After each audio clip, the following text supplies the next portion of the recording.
رسول اللہ صلی اللہ علیہ وسلم نے فرمایا ان اللہ لا یستحیی من الحق، اللہ تعالیٰ حق بات کو بیان کرنے سے حیا نہیں کرتے۔ تو غسل کے جو مسائل ہیں ان میں بھی بعض دفعہ کچھ ایسی باتیں آتی ہیں جو بظاہر حیا کے خلاف ہیں، لیکن علم کی ایک بات ہے، سیکھنے اور سکھانے میں حیا اگر کریں گے تو پھر ظاہر ہے ساری زندگی جاہل ہی رہے گا انسان۔ اور غسل کے مسائل سیکھنا اس لیے ضروری ہے کہ غسل جب فرض ہوتا ہے تو جب تک مکمل غسل نہ ہو آپ کی نماز ادا نہیں ہوتی۔ رسول اللہ صلی اللہ علیہ وسلم نے فرمایا الماء من الماء، حدیث ہے کہ غسل فرض ہوتا ہے خواہش نفس کے ساتھ جسم سے منی خارج ہونے سے۔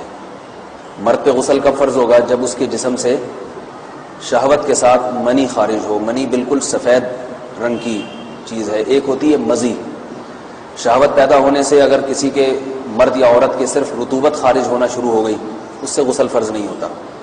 جب تک مکمل شہوت پوری نہیں ہو جاتی اور مادہ منویہ خارج نہیں ہو جاتا، چاہے احتلام کی صورت میں ہو یا کسی بھی طرح سے ہو۔ مردوں کے ساتھ چونکہ یہ بہت زیادہ ہوتا ہے، نائٹ فال کی صورت میں مردوں پر غسل کی یہ صورت بہت زیادہ فرض ہوتی ہے۔ جیسے ہی بلوغت ہوتی ہے تو احتلام شروع ہو جاتا ہے، ہفتے میں 1 دفعہ 2 دفعہ 3 دفعہ، بعض نوجوانوں کو روزانہ بھی 2 دفعہ ہوتا ہے، جبکہ خواتین میں یہ والے غسل کی صورت بہت ہی کم ہوتی ہے کہ ان کو نائٹ فال ہو یا اس طرح سے غسل فرض ہو۔ ہزاروں میں کسی ایک عورت کے ساتھ ایسا ہوتا ہے۔ ایک صورت تو یہ ہے غسل فرض ہونے کی۔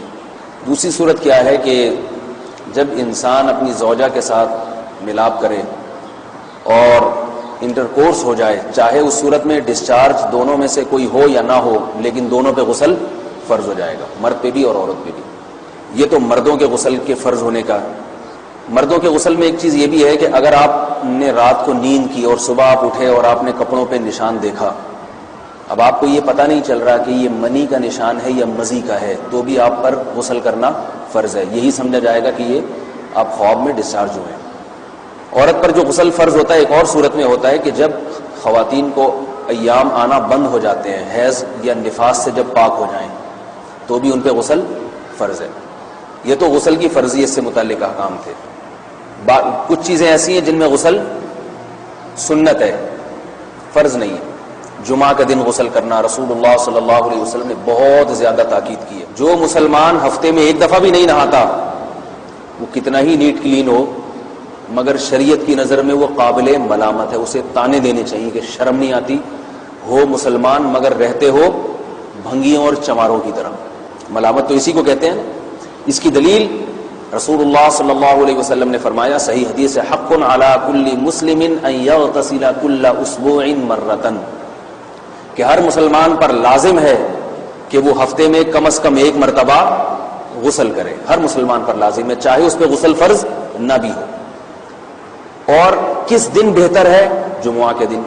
نبی صلی اللہ علیہ وسلم نے حکم دیا ہے کہ جمعے کے دن غسل کیا جائے۔ امام احمد ابن حنبل کا مذہب یہ ہے کہ جمعے کے دن غسل کرنا واجب ہے، صرف سنت نہیں ہے بلکہ واجب ہے، لیکن جمہور کا مذہب یہ ہے کہ سنت عمل ہے۔ غیر مسلم جب اسلام قبول کرتا ہے تو اس وقت بھی اس کے لیے غسل کرنا سنت ہے۔ جب ہم مردے کو نہلاتے ہیں تو جو مردے کو نہلائے اس کے لیے بھی خود غسل کرنا افضل ہے، سنت عمل ہے۔ عید کے دن غسل کرنا سنت عمل ہے۔ تو یہ وہ تمام مواقع ہیں جن میں غسل کرنا رسول اللہ صلی اللہ علیہ وسلم کی سنت ہے۔ غسل میں 3 چیزیں فرض ہیں: منہ بھر کے قلی کرنا، ناک میں پانی ڈالنا کہ ناک کی جو نرم جگہ ہے یہ اچھی طرح تر ہو جائے، اور پورے جسم پہ 1 مرتبہ پانی بہا دینا کہ جسم میں بال کے برابر جگہ بھی خشک نہ رہے۔ یہ تو ہے فرض، یعنی یہ کام کسی نے کسی بھی طرح سے کر لیا تو غسل ادا ہو جائے گا، چاہے اس کی نیت غسل کی تھی یا نہیں تھی۔ کوئی آدمی چلتا ہوا جا رہا ہے، پھسل کے تالاب میں گر گیا، پورے غوطے کھا کے باہر نکلا، قلی کر لے اور ناک میں پانی ڈال لے تو غسل اس کا ادا ہو جائے گا۔ البتہ چونکہ نیت نہیں تھی لہذا غسل کا ثواب نہیں ملے گا، ثواب نیت کے بغیر نہیں ملتا انسان۔ دلائل اس کے الگ موضوع ہے کہ اس کی دلیل کیا ہے کہ بغیر نیت کے بھی غسل ہو جاتا ہے، لیکن میں نے بتایا دلائل کا سیشن نہیں ہے، اس میں پھر بات لمبی ہو جائے گی۔ تو یہ تو ہے فرض، پورے جسم پہ پانی بہانا، قلی اور ناک میں پانی۔ سنت طریقہ کیا ہے؟ رسول اللہ صلی اللہ علیہ وسلم غسل کیسے کرتے تھے؟ سنت طریقہ جس پہ جو اختیار کرنا چاہیے وہ طریقہ یہ ہے کہ جب آپ غسل کے لیے بیٹھیں تو سب سے پہلے وہ جگہ دھوئیں جہاں نجاست اور ناپاکی لگی ہوئی ہے۔ نائٹ فال ہوا، کسی کو احتلام ہوا، تو جہاں جہاں گندگی لگی ہے پہلے اس جگہ کو دھوئیں، استنجا کریں، شرمگاہ کو دھوئیں اچھی طرح، سمجھ رہے ہیں بات کو. اس کے بعد ہاتھ دھوئیں اور مکمل وضو کریں جیسے ہم عام حالات میں وضو کرتے ہیں. مکمل وضو کرنے کے بعد دائیں کندھے پہ پانی ڈالا، لیفٹ سائڈ پہ پانی ڈالا. پہلے زمانے میں تو چلو سے غسل ہوتا تھا، ہاتھ دھو لیے تو اب چلو سے پانی لے کے یہاں ڈالا جا رہا ہے، چلو سے پانی لے کے یہاں ڈالا جا رہا ہے، پورے جسم پہ ملا جا رہا ہے، اور چلو سے پانی لے کے 3 دفعہ سر پہ ڈالا جا رہا ہے. تو آج کل چلو الو تو ہے نہیں، شاور کے نیچے جا کے کھڑے ہو جاتے ہیں، تو اس میں یہ کہ شاور کھولے اس میں کھڑے ہو جائیں، سارے چلو اس میں خود بخود ہی ہو جائیں گے، پورے جسم پہ پانی بہہ جائے گا.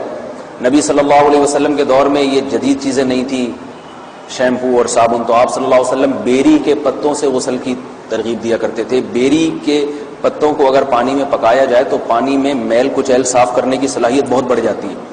ہمارے زمانے میں اس تکلف کی ضرورت نہیں ہے، صابن ملتے ہیں اس سے نہایا کریں. بہرحال کہنے کا مقصد یہ آپ لوگوں سے، تو یہ سنت طریقے سے غسل ہو جائے گا آپ کا.